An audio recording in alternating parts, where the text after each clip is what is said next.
ప్రపంచమంతమైపోయింది. ఈ మాట వినడానికే చాలా భయంగా ఉంది కదా. మన ఈనాటి విశ్లేషణకు స్వాగతం.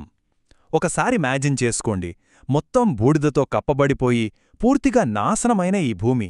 అక్కడ మిగిలిన ఆఖరి మనిషి కళ్లతో ఈరోజు మనమొక ఆసక్తికరమైన ప్రయాణాన్ని ప్రారంభిద్దాం. సృష్టి యొక్క చివరి శ్వాస. ఈ మూలకథ ఆధారంగానే ఈరోజు మనం ఒక డీప్ అనాలిసిస్ చేయబోతున్నాం. ఇది కేవలం ప్రాణాల కోసం అల్లాడుతున్న ఒక మనిషి కథ మాత్రమే కాదు సుమా. అత్యంత భయంకరమైన నిరాశ నుండి ఎవరు ఊహించని ఒక గొప్ప సత్యం వైపు ఆ చివరి మనిషి చేసిన ప్రయాణం గురించి ఈ కథ మనకు చెప్తుంది.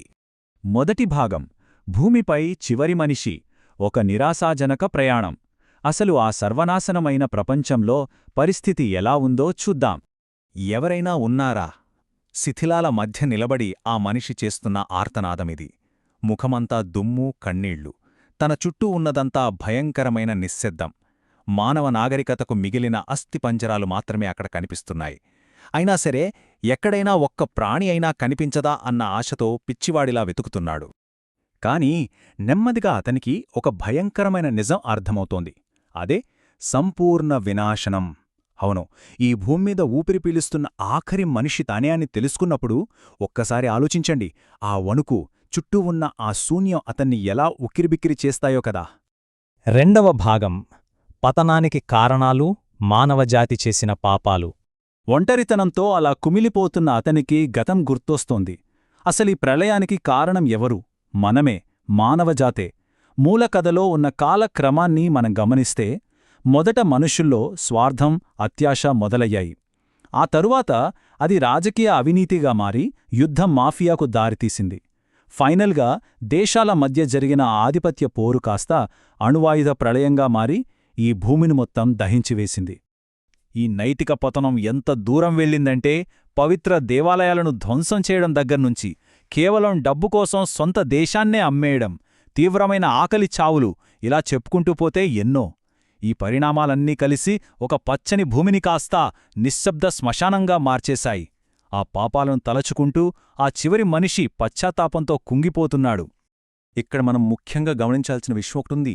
మూల గ్రంథం దేనిమీద ఫోకస్ చేస్తుందంటే, ఒకవైపు పాలకుల అధికార దాహం, మరొకవైపు స్త్రీలపై జరిగిన దారుణమైన అఘాయిత్యాలు.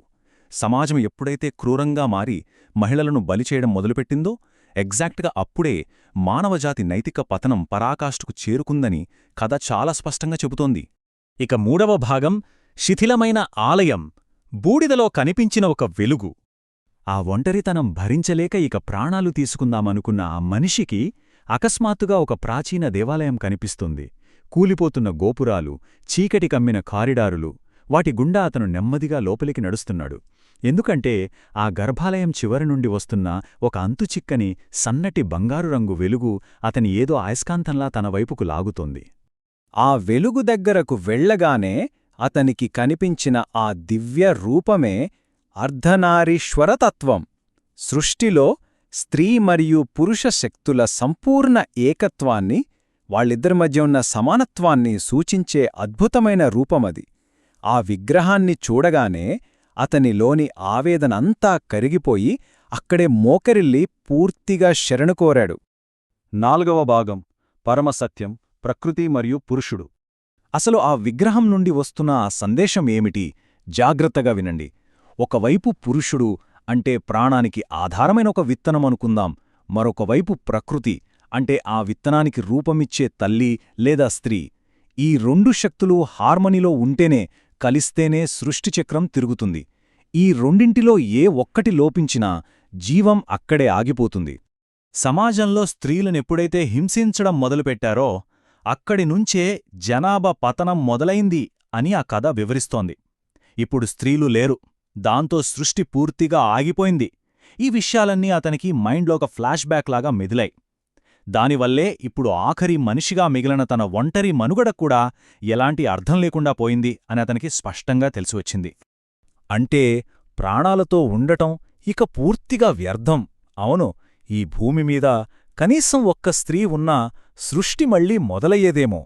కాని ఇప్పుడు ఆ సృష్టికి మూలమైన స్త్రీశక్తి లేదు, ఇక జననమనేది లేదు. అసలు సృష్టే జరగనప్పుడు తను ఇంక బతికినా చనిపోయినా ఒక్కటే అన్న నిర్ణయానికి అతనొచ్చేస్తాడు. చివరిగా ఐదవ భాగం, ఆఖరి శ్వాస, నక్షత్రాల నిశ్శబ్దం. సరిగ్గా ఆ సమయంలోనే క్లైమాక్స్. రాతితో ఉన్న ఆ విగ్రహం ఒక్కసారిగా ప్రాణం పోసుకున్నట్లు దివ్యకాంతితో ప్రకాశించడం మొదలుపెడుతుంది. అది అతనికొక సంపూర్ణమైన జ్ఞానోదయాన్ని కలిగిస్తుంది. అదేమిటంటే, స్త్రీ లేనిదే జననం లేదు, అసలు గమనమే లేదు. స్త్రీని గౌరవించని సమాజం, ప్రకృతిని ధిక్కరించిన మానవజాతి చివరకు ఇలాంటి శూన్యంలోనే కలిసిపోతుందన్న గొప్ప సత్యాన్ని ఆఖరి క్షణంలో అతను తెలుసుకున్నాడు. ఆ సత్యాన్ని గ్రహించిన మనిషికి ఇప్పుడు మరణం పట్ల ఎలాంటి భయమూ లేదు. ఈ సత్యాన్ని తెలుసుకున్నందుకు ఒక రకమైన ప్రశాంతత. ఆ విగ్రహం పాదాల వద్ద చాలా ప్రశాంతంగా తను తుదిశ్వాస వదులుతాడు. ఆ చివరి శ్వాసతో ఈ భూమిమీద మానవజాతి చరిత్ర ఎప్పటికీ నిశ్శబ్దంగా అంతమైపోయింది. ఫైనల్గా ఈ మూలకథ మన ముందు ఒక బలమైన ఆలోచింపజేసే ప్రశ్నను ఉంచుతోంది. ఒకవేళ రేపే ప్రళయం వస్తే మానవజాతి తన తప్పులను తెలుసుకునేలోపే సమయం మించిపోతుందా? ఆలోచించండి. ప్రకృతిని, స్త్రీని గౌరవించడం ఎప్పుడైతే మరుస్తామో ఆనాడే మన వినాశనం మొదలవుతుంది అన్నదే మనం నేర్చుకోవాల్సిన అసలైన పాఠం. ఈ విశ్లేషణ మీకు ఈ కథపై కొత్త దృక్కోణాలను పరిచయం చేసిందని ఆశిస్తూ మరొక ఆసక్తికరమైన అంశంతో మళ్ళీ కలుద్దాం. నమస్కారం.